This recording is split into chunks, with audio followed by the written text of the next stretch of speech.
Black woman. Beautiful, powerful, resilient female of African descent with skin kissed by the sun. Conversation. A talk, especially an informal one between two or more people in which news and ideas are exchanged. We love being black women. Black women are ambitious. Black women are confident. Black women are diligent. We are tenacious. We walk out of our houses put together. We are many shades and personalities of fabulous. But we as black women don't talk about our dilemmas, current events, and what's going on every day that affects us. So, we created this podcast as a way to laugh together, cry together, and have an open conversation about life as black women. Oh, that's deep. Black Women Conversations.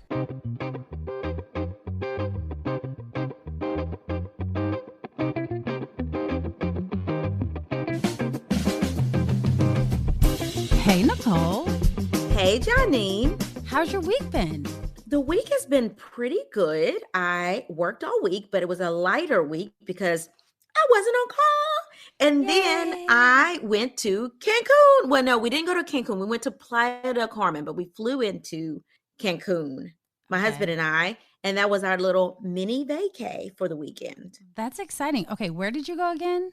We went to Playa del Carmen. I guess it's like maybe like 40 minutes from Cancun, from the airport. So it was nice. We went with a friend. Oh, we went with Seisha, the attorney we had on the podcast. That was the expert after Ruth Bader Ginsburg passed. Yep, after RBG passed. Yep, after she passed away. So we went with her and her fiance. And when you go somewhere with another couple, there's always some drama, right? Oh God. And so the drama wasn't really with her significant other. But, I feel like every couple has like a spat, right? She surprised her fiance with his brother. His brother was in Cancun the same time. Okay. We were in Playa del Carmen. So they went on the same excursion with us. And come to find out, his sister was also in Cancun this weekend. Wow. But he didn't know it until yesterday, which is crazy, right? So Seisha surprised her fiance with the brother. And the brother brought his girlfriend. And they live in Houston. Who knew? So cute. Tiny world. Absolutely. Yeah. So everybody at some point in the trip had like some type of like, let me get my spouse together moment. But we had a lot of fun. I mean, James and I, we had our little moment. He got together and then we went and rented a go-kart and rode around the island because we went to Isla Mujeres, I believe is what it's called. Okay. Yeah, Isla de Mujeres. It means the beautiful woman or the beautiful lady. Okay. But we went there for our excursion, and James is antisocial sometimes. I feel bad for him. I feel bad for James. Last week it was the class reunion, and this week it's a vacation, and it's like James might just want some Nicole and James time, not just everybody time. Listen, we did have Nicole and James time. We did. Okay. And it was a good trip for us. It was a good trip for our relationship to get sort of like recharged without the kid around, back on track. So it was a good trip. Yes. But he was like over these people. He was like over people. And I was like, basically, don't embarrass me. Like, you gonna come and be social or what? And he was like, no, I'm gonna be sitting up here in the shade. And I was like, okay, well, I'm about to go and rent a go-kart and ride around the city or ride around the island. Like, just leave me alone. Like, you embarrass me. I don't know. But it's okay. He got it together. I feel like I might be James though. I feel like I have to defend my brother on this one because I feel like I would be the James. That I would be like, hey, look, I've spent set amount of time with these people. It's time for me to have some alone time now. Like, I don't want to do this anymore. Like, I just am that person where it's like, okay, it's fun to see you all, but like, can I go back now? I think the next time we go on a vacation, we will have to go alone. Like, this is the first time we've been out of the country since the start of the pandemic, right? Okay. And so and the first time we've traveled without Harrison. Before we have Harrison in tow, so we'd be like double teaming like this toddler. But this is the first time we've just been like us two in like literally almost 2 years. Okay. So I think he was just, when we go on vacation, we like to sort of kind of chill out a little bit more than we did this weekend. Mm-hmm. Like we like to sleep in, be lazy, maybe go on the beach. Exactly. Go to little all-inclusive little restaurants. We might walk off, we're not big all-day excursion type people. That's not us. I agree. But that was definitely Seisha. She's an all-day excursion type girl. So we did an all-day excursion. So mind you, our only day there, full day there, was Saturday, and it was spent like on an all-day excursion. So he was like, yeah, I am over it. So, but I mean, we got to hang out, and we did get some downtime, and we got to sleep in, and we were well rested. We got plenty of drinks.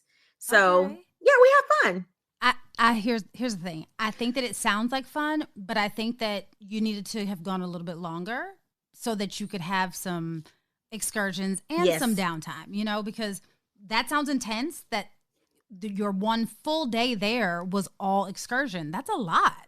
Don't you think? It is a lot. It is a lot. And that's why the next time we'll have to do like a day of just like nothing. Sounds like a plan. And then we'll do an excursion. You all would be good vacation buddies with me and Ken. We would, because we like to chill. And that's what James was like. He was like, I need to be well rested to go on another vacation with Seisha and Justin. Because they're like the life of the party. Like both of them are like the lives of the party, type people. Okay. They're very high energy, very social. And we can be that, but not really. I like to socialize sparingly. That part. I even, when I go on vacation, I even like to spend a lot of time in my room. I'm that person. Like some people are like, oh my God, you have this whole resort and you're in a whole different country. Why do you want to spend time in your room? I'm like, because I got to swim up, pool, which we did not have this time, but next time we will. Like we have the swim up pool. We got this hot tub in the middle of the living room. Like, why not? Why not utilize those things? Right. I agree. Just saying. I agree. You have to enjoy everything that comes with the experience. So like before we left this morning, I was like, listen, we're going to fill this hot tub up. I don't care if I have to get in this thing for 15 minutes. It's going to take me 45 minutes to probably fill it. We getting in here. And we did. I called Seisha. I was like, listen, we're going to meet y'all at 9:15 because we need a little bit more time in the hot tub. Yes. Like this tub is not going to be in the middle of this floor and not be utilized. I'm just saying. I'm so with it. I'm here for it. So, Janine, what did you do this week? I actually was off this week, but it seems like I was still working because I probably was. But on Monday, so let me go back. So, Nicole, you know that since the beginning of the pandemic, I've probably had everything from like half of my head shaved to braids to what was the Lumi hair wig to like everything, right? So I realized that I don't want to have the kind of maintenance to have a shaved side of my head anymore. So somewhere around the middle of the pandemic, I decided that I was going to grow my hair out. Well, when I made that decision, I didn't really have a plan after that. So I was like, what am I going to do? Long story short, I decided after much thought that I have now decided to lock my hair. So from now on, I will have locks, so I won't have to worry about it as much anymore. And I don't have to go to the barbershop every week to get my head shaved. What? Wait a minute. Do you have locks in your head right now? Yep, I sure do. I cannot tell. I thought that was like curly. Well, they are. They're curly because I braided them. But yeah, nope, they're locking. So they started off as 2-strand twist, and they took the interlocking method. So you put the end of your lock through with a needle so that it interlocks, and then you just wait for it to like meld together. So yeah, I have locks now. So let me ask you this. Now, this might be a rude question if it's like, don't ask me that, girl. Just tell me. Okay. But like, is there like period of time that you can renege? Like if you lock all your hair up, because it's not really like locked. Yeah. It takes some time to lock, right? Yeah. So is it like, hey, you get your hair locked and you have a week and you can renege and take it all out and just do whatever you want to do? Or is it like once you get it done, it's over? No, I could probably take it out up to, your hair doesn't really actually start to lock fully until 4 to 6 months.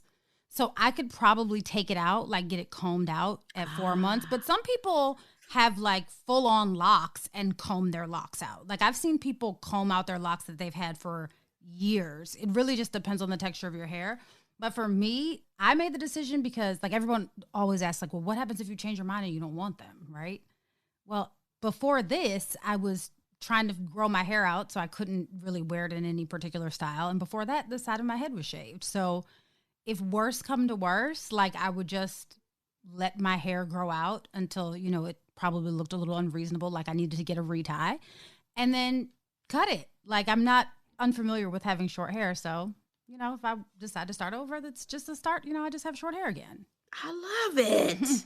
I love it. Because right now, it doesn't even look like locks. Right now, it just looks curly. Well, it's just because I braided it. Like, when I first got it done, it kind of looked curly at the ends, but it kind of looked like if I were to wash my hair and let it just air dry. Like, you couldn't really tell that it was locked because the twists were kind of thicker. Like, you know, they weren't, like, as thin as they should be because, you know, I hadn't like tied it down with anything. But yeah, now I like braided it up in the night and put a scarf on, woke up, put some oil on my hands and put it through my hair and took the braids out and voila. Well, I think it's going to look good on you. I really do. I have toyed with the idea of locking my hair, but one, I feel like locks are a lot of maintenance, still a lot of maintenance because either you look like you have really good, tight, clean locks, or you look like you having somebody that's locks, just like a wild child, like Jay-Z. Yeah, yeah. You know, when Jay-Z, let me put it out there, is only attractive right now because he got money. Okay, absolutely. Because that dude he has right now, I'm like, what is he doing with his hair? It's like not really locked, but it's not an afro, but it's I don't know what he's doing. He's doing the weekend. It's literally just a free form lock, it seems. And it's like, sir, why are we doing this? What are you trying to express to us? I'm trying to figure out what was the plan, the thought process behind it, and when will it end? That's my only question. When will it end? But let me tell you something. The Weeknd's grade of hair and Jay-Z's grade of hair, two completely different things. Those are two different grades of hair. And just like you, Janine, like you can braid your stuff and then curl it up. Like your grade of hair is different than my grade of hair. Even when I go without a relaxer for a prolonged period of time, combing my hair hurts my arm. Like it's just so thick with it. I just can't do it. So every once in a while, and James will talk about me, he's like, okay, you go a whole year and a half, and then all of a sudden you're like, I have got to put a relaxer in it. And I'm like, because I got to start over from scratch. Like every year I need to start over, and then I can like nappy it up over the course of the year. But once it gets good and real, like thick, like I just can't do it. And people can talk about me all you want, like, oh, your hair is your beauty. And, oh, that is, Western European ideas of beauty. It makes us put a relaxer in our hair. No, I like to comb my hair. Absolutely. Listen, natural is not for everybody, but people are like, don't put those chemicals in your hair. Okay, once a year, I'm going to put the chemicals in my hair because it's going to be a keratin treatment or something to help me to comb it. Okay, because I don't like my hair looking bushy.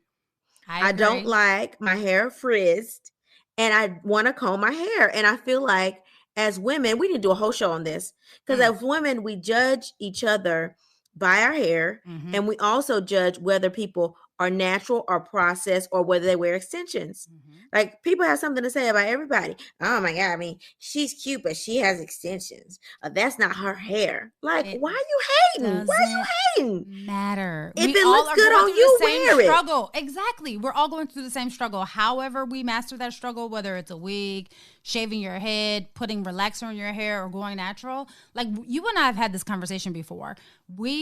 As a matter of fact, right the day before I went to get my locks done, you and I had this conversation, and I was like, I think that's the day, the last time we recorded, and we were talking about hair, and you were like, yeah, natural ain't for everyone. And it's so true. It's not. Like the last few months have been a strain for me. Like just growing my hair out to the point where I could get it. It was like I hate every hairstyle. I'm just going to continue to wear this until I can get to the point where I can get my locks done. Like, it's not for everybody. And you have to do what you feel most comfortable with. Like, I mean, you wouldn't wear clothes because somebody told you that that's what you should wear. You wear what you're comfortable in. Same should go for your hair. Like, you like it, I love it. And however you achieve it, that's on you.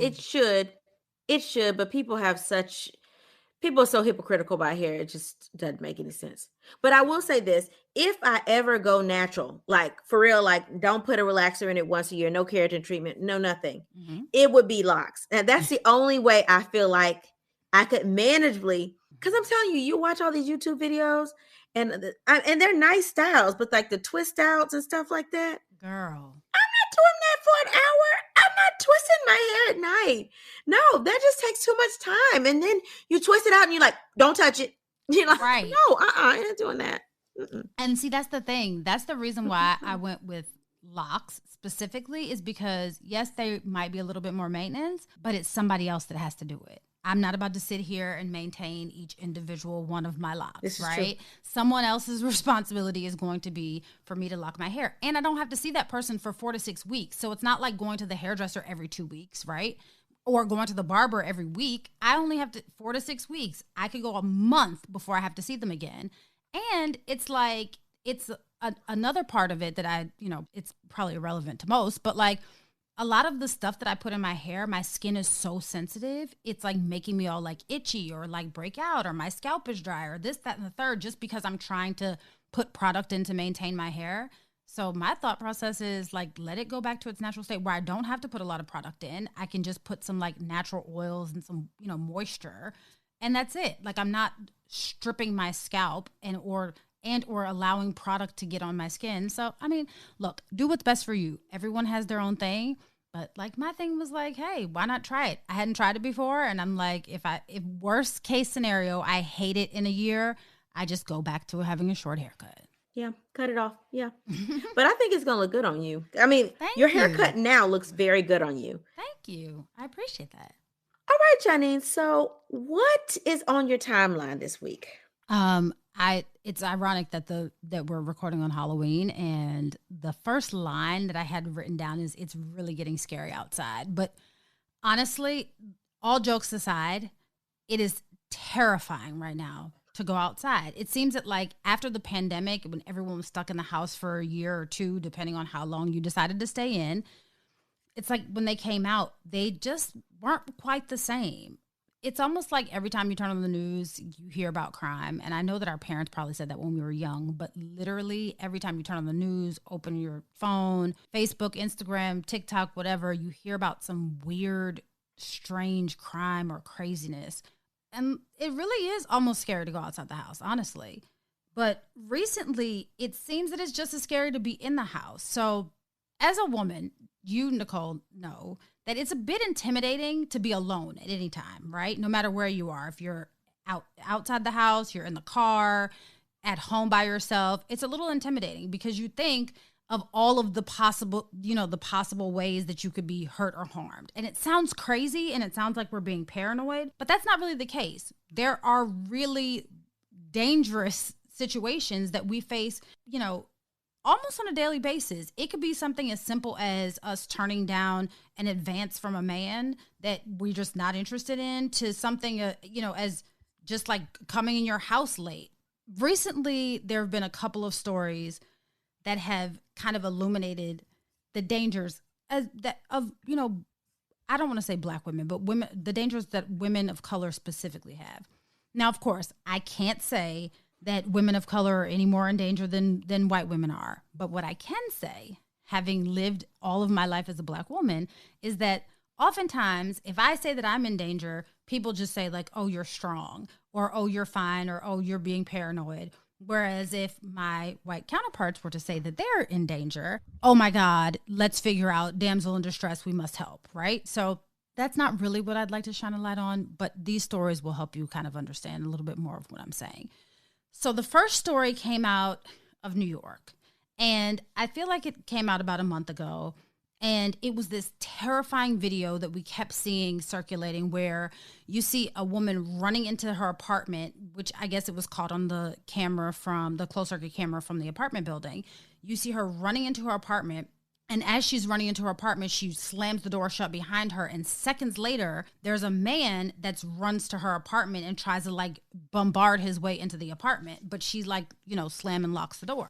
So in the video, you see her like turn around and the door shuts suddenly. And seconds later, I mean, it wasn't even like almost like a split second. You see this man like jumping into the doorway. And so when the news reporter asked her what happened, she said that she saw something out of the corner of her eye. And she didn't really know what was going on. But because she saw it out of the corner of her eye, she like ran in the house and slammed the door. Again, an example of how she just had to keep her head on swivel, not necessarily because there was what she knew to be danger, but just something that she kind of perceived to be dangerous. The man that came to this lady's house, he was unable to get into her home. However, when they filed a police report, they took the report and he has not been apprehended at this point. So just this week, there was another situation that happened here in Maryland, and it was from the CEO of the Instagram page Black Startup, and her name is Miss Williams. And Miss Williams shared this horrifying story on her Instagram page about what happened to her in a very similar but much more alarming situation. So she realized that someone had followed her home, and she let her dog outside. And when she realized that, her dog was outside, when she was letting her dog outside, she sees this man that she, I guess, had seen before or maybe hadn't seen before, standing in her front yard. So she like hurry ups and rushes and gets her dog inside. And as she's getting her dog inside, you hear the door lock. And again, this was all caught on her doorbell camera. And you hear the door lock. And as you hear the door lock, you hear, you see this man like come up to the door and try to like jiggle the door handle. And then he like tries to force his way into the door. And she says that, at this point she's called 911. And you see him pull gloves out of his pocket and put gloves on. He tries to like cover up the doorbell cam. As he's putting on the gloves, you see him pull out zip ties, like something that you would use to like tie things together with. Zip ties. And, again, she's still on the phone with 911 or, waiting for the police to be dispatched. And after she gets her dog inside and, she's figuring out, he starts walking around the house. Like he's trying every window. She said that he had ripped her screen door off. So he's just trying to get into the house. I guess her neighbor must have gotten suspicious and came outside. And when her neighbor got suspicious, he grabs her watering hose, like that she would water her lawn with, pretends to be watering her lawn as if he was her lawn caregiver, right?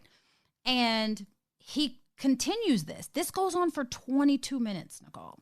22 minutes he's trying to get into this woman's house. And as, he's trying to get in, she's, talking to the police. The police get there at approximately 28 minutes, or at least that's what she's, according to her timeline, right?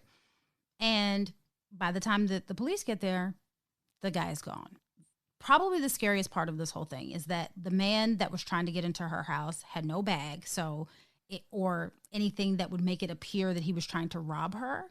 And like I said, he had zip ties. So I think it's a pretty safe bet to say that he probably was trying to come in there and do some bodily harm to her, if not kill her. The worst part, I think, is that when she filed a police report, the police told her that because he didn't come inside, there was not an actual crime that was committed. So they could serve him with a summons, but it was not an arrestable offense. Because I guess she's well connected and she put her story out on social media, some very high powered, very well connected people made some phone calls. And since then, the man has been arrested and he was charged with probable cause for trespassing. And she now has a peace order against him so that if he's in contact with her at any other point after this point, it is officially considered a crime. Unfortunately, these stories are becoming more and more prevalent. It's like every time you open up Instagram or turn on the news, you see a story of a Black woman being attacked. Or I saw one just earlier today with, it was a news reporter. She was literally standing on the corner of some street about to report the news. And this gentleman just wouldn't take no for an answer while she was doing her job. Look, I don't necessarily like to repeat things like protect Black women, but we really do need to protect Black women. As Black women, we need to protect ourselves and make sure that we are cognizant of where we are and aware of our surroundings at all times. And unfortunately, we have to protect each other as well, because history has shown us that no one else is going to do it. So I know when you shared that story with me, I automatically thought that's the same guy that was on the video with the apartment. I mean, they looked like the same people. Okay. And I don't know if it in the same city or what, but they look like the same people. And I automatically thought, oh, that reminds me of that other story. The thing about that other story with the woman running into her apartment was that she mentioned that her spare key, which was usually taped to the bottom of the mat, was gone. And they never found this guy. And I pray for God that she asked the landlord of this building to move her apartment or change her locks immediately, because you have somebody that has access to your apartment. And she was getting in very early. You go to sleep and somebody has access to your apartment. There's no way I would have stayed there that night. And I wouldn't have stayed there at all until somebody changed the locks and somebody inspected that whole apartment to make sure that no one was in it. I feel like this kind of stuff keeps happening. And I want to know, what do they want? You know, if you're not going to rob somebody, are you literally going to beat, rape, kill random women in the middle of the day? Like, that video was in the middle of the day. And you don't know this woman. You don't know her. Why? Why, Sway? Because think about it. If you saw somebody randomly in your yard, you might ask them, can I help you? You know? Right. Are you lost? And if he just started running toward her and captured her, then she would be another hashtag right now. Absolutely. And that's the scariest part, I think, because it really is just based on your instinct and how you feel at the moment. Because, I mean, honestly, if someone was standing in my front yard, which I've done before, which I'm sure you have done before too, like, is there something I could help you with? I mean, because you don't assume that someone's going to stand in your front yard to come and try to bust their way into your house. I mean, and thank God she had her house locked down. I mean, think about it. What if she had one window open? Right. I mean, people leave windows cracked all the time. And I mean, down south, we don't because we run the AC all day. But like, thinking about the Midwest, I mean, right now it's nice outside. Yep. You know, it's breezy. Like, a lot of people don't even have their air on. They just open the windows and let the breeze in. I mean, that if that had been her situation, because she said it was on the East Coast in the DC area, right? Mm-hmm. You know, she could very well not have her AC on. Like, it's not hot enough to have the AC on. It's not cold enough to have the heat on. Yep. So I'm just going to keep windows cracked. Thank God she had all the windows closed and the back door locked. Absolutely. And a lot of people, especially with a dog, may leave their back door unlocked. Or they may have the doggy doors. All of that. Just scary. Thank God that she had everything locked down, like you said. And thank God she did say that she also has a taser and now she's going to get a weapon.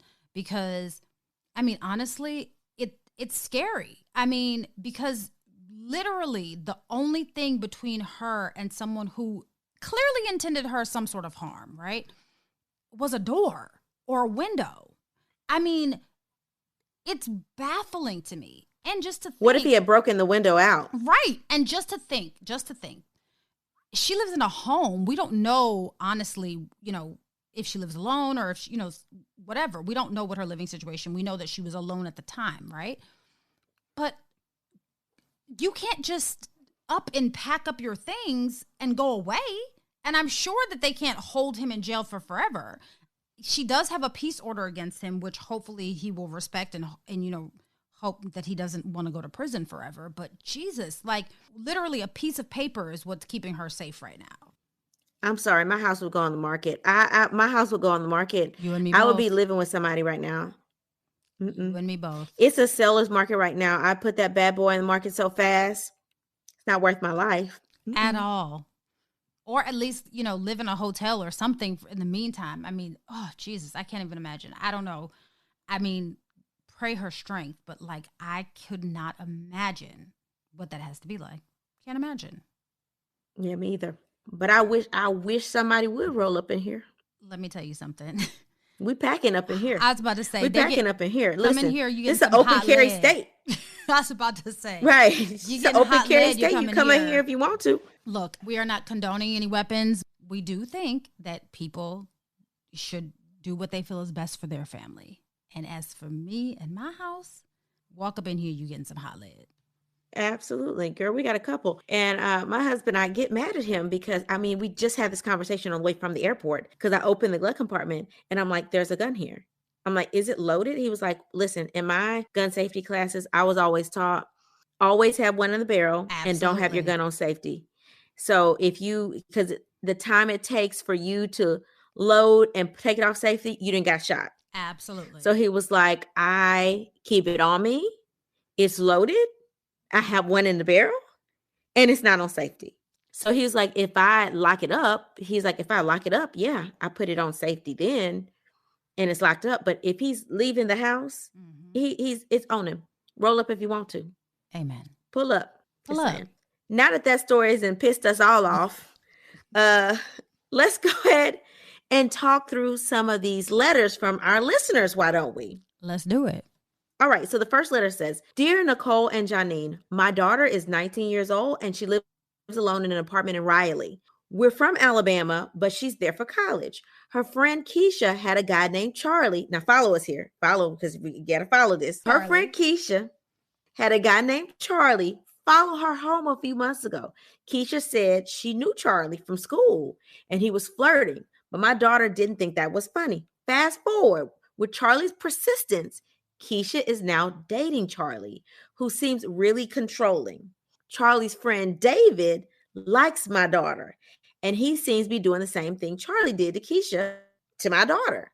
One night, my daughter saw Charlie's car in front of her house, and his friend David was at the door. She said it was strange because he didn't ring the doorbell. He just stood there and then walked away. Another time, David was waiting for her outside of her classroom. David doesn't go to school there. They didn't go to the same school. She even saw David following her in the store and then to her car. He said he saw her and wanted to help her with her bags. My daughter is feeling really uneasy about the situation. Her friend Keisha told my daughter that David was really nice, but my daughter doesn't like him. Ladies, what would you do? Is this just harmless behavior? I'm going to say this. While it could possibly be harmless behavior, I'm going to say err on the side of caution. It's always better to err on the side of caution because not erring on the side of caution gets you in a situation where you have to make split-second decisions that could possibly have to save your life. I'm not equipped to give you mom advice, but what I would say is if your daughter feels uncomfortable, which based on your letter, it seems that she does feel uncomfortable with David, suggest that she get a protective order against him so that while, maybe she has a conversation with him and saying, yeah, while you think this is cute, I kind of find it to be a little intrusive and I don't feel comfortable with it. So if you don't stop stalking me, because that's what it is, let's call a spade a spade. If you don't stop stalking me, then I'm going to have to get a protective order against you. And that will then put you in the courts and you don't really want that. So why don't we just all do what's best for everyone and stop stalking me? Now, if she has a conversation with him and he continues, then tell her to get a protective order. And then honestly, maybe she needs to move. Maybe she doesn't need to hang out with her roommate anymore. Maybe she needs to transfer schools. I know that it sounds like a lot. However, none of this will sound like a lot to do if, God forbid, something happened to your daughter because this man is crazy. So, initially give him the benefit of the doubt and have her have a conversation with him. If the conversation doesn't help, then you have to take some more extreme measures, and maybe you have to move your daughter back home. I know that that's probably not what she wants to do, and it's probably not what you want to do either, but it might be something that you have to do. What do you think, Nicole? I agree. Listen, this is not you being overly concerned. You have the right to be concerned. Your daughter has expressed that she is concerned, which to me, as a mother, I would be down there. Like, I would be like, I'm taking you to file protective orders now. We need a restraining order now. There's no conversation because she's already probably let it be known that she doesn't feel comfortable, right? The fact that she knows that he thought she needed help with the bags meant that she probably asked, why are you in the store? Are you following me? And she's told Keisha, her daughter, I don't like this. This is not comfortable for me. So she's probably voiced this concern to numerous people. You know how we were when we were in college, Janine? We would tell our friends a whole bunch before we would tell our parent. You're right. Once you tell your mom, you like really concerned if you're bringing it to your mom. So she's probably told Keisha, she's probably told some other people. And now she's like, I don't know what to do because I'm really scared. So I'm going to tell my mom. And as a mother, you're right to feel that way.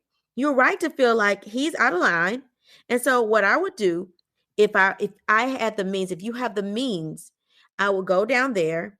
I would take some time off work. I would take some time off work. I would go down there. I would have a conversation with her and say, hey, do you want to stay? Like, where are we in the semester? And do you want to stay for the rest of this semester? And if you do want to stay the rest of the semester, like, can we get a roommate in here?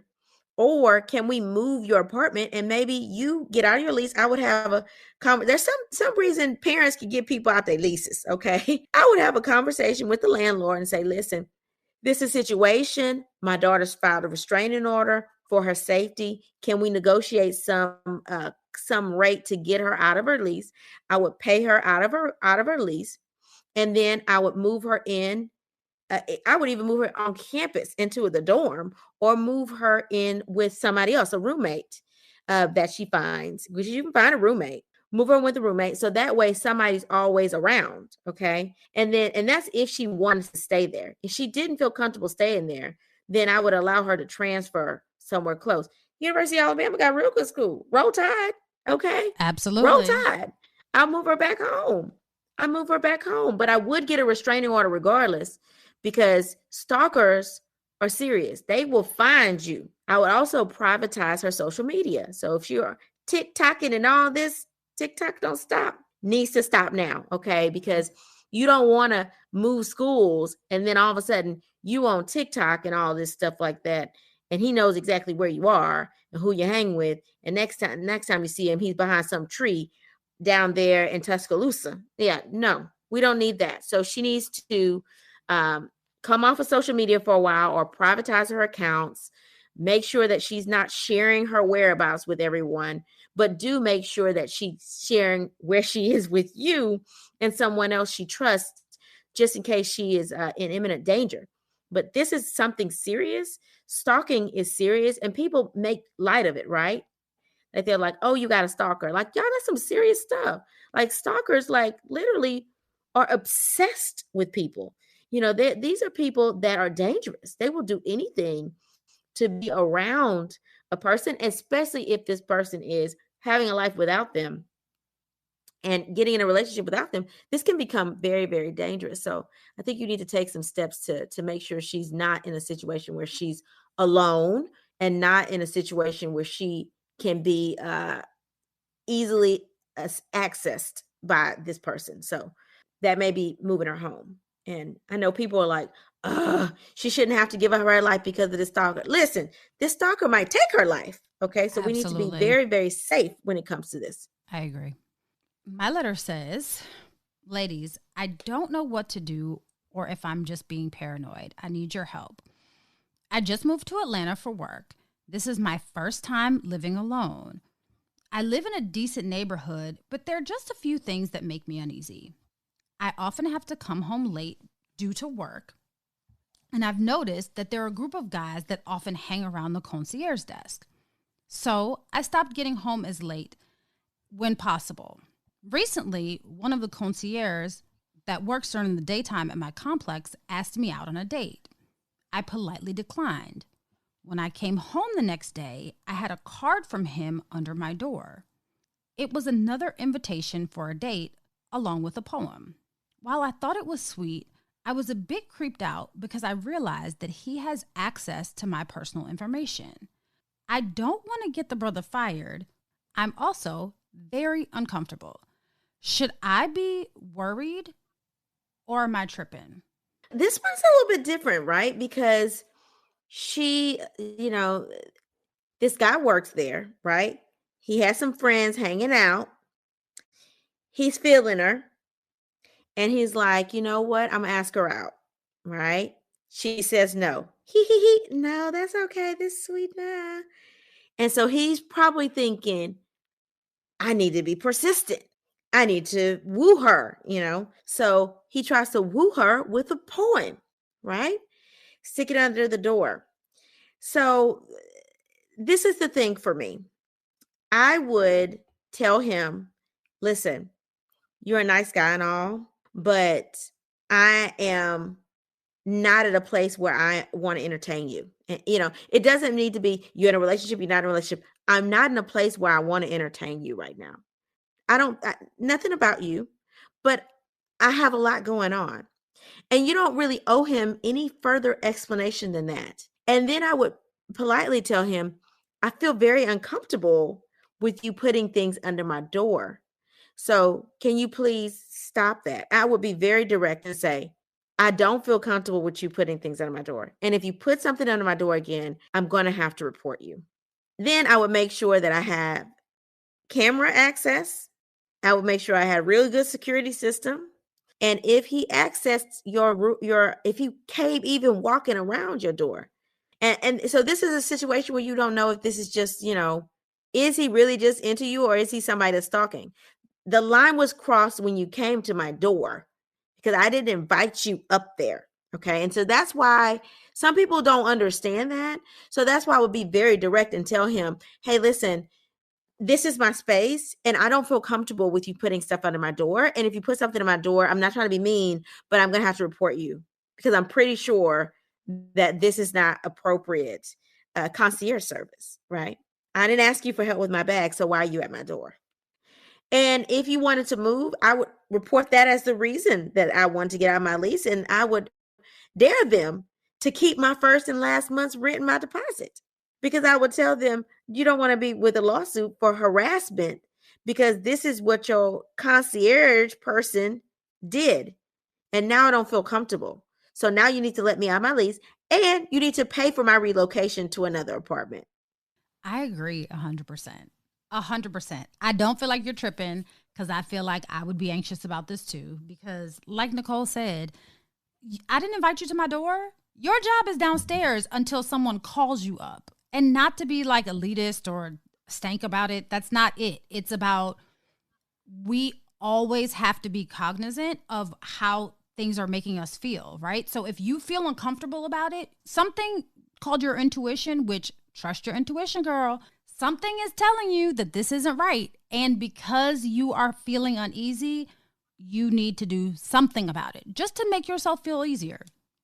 I agree with Nicole in terms of, have a conversation with him.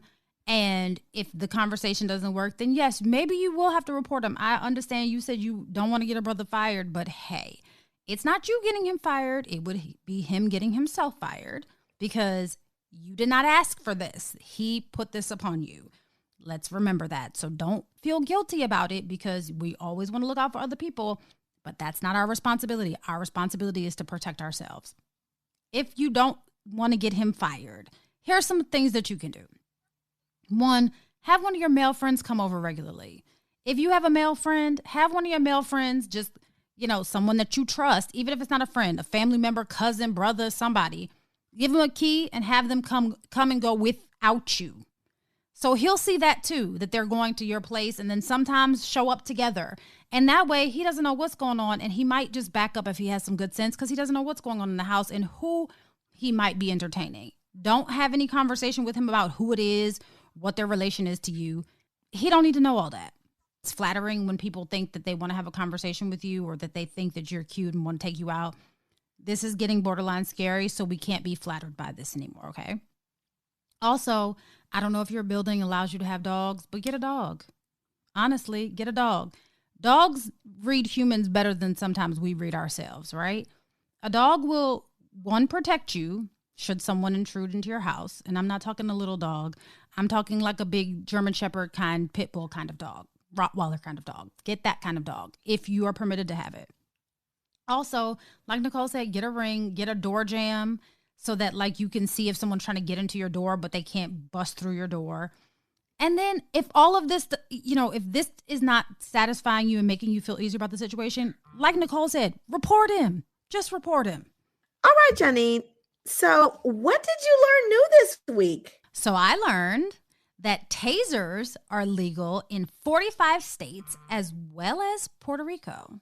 So in 45 states, you can carry a taser legally, and in Puerto Rico, you can also carry a taser legally. They are banned, however, in D.C., Hawaii, Rhode Island, Massachusetts, New York, and New Jersey. However, we are not condoning carrying illegal weapons, but my daddy once told me that it's always better to be a defendant than a victim.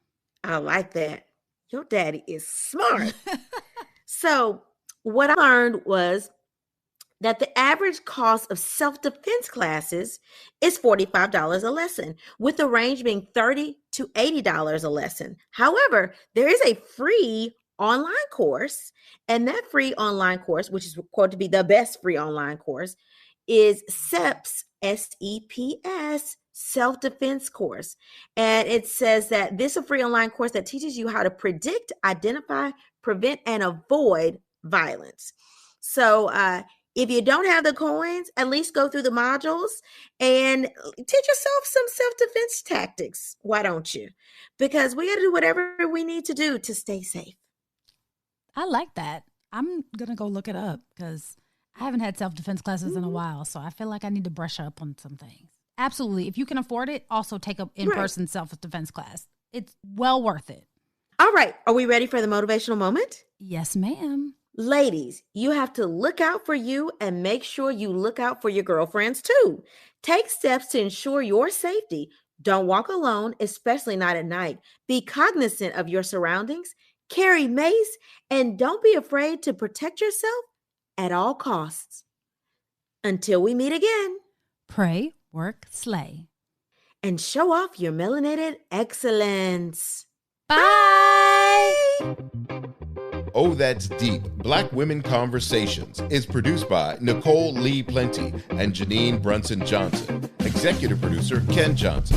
Get the Oh, That's Deep, Black Women Conversation podcast on Apple Podcasts, Spotify, Stitcher, Google Podcasts, or where you get your podcasts. Please subscribe and rate us. You can follow Oh, That's Deep, Black Women Conversations on IG at Oh, That's Deep, BWC. Oh, That's Deep, Black Women Conversations is a Mean Old Lion media production.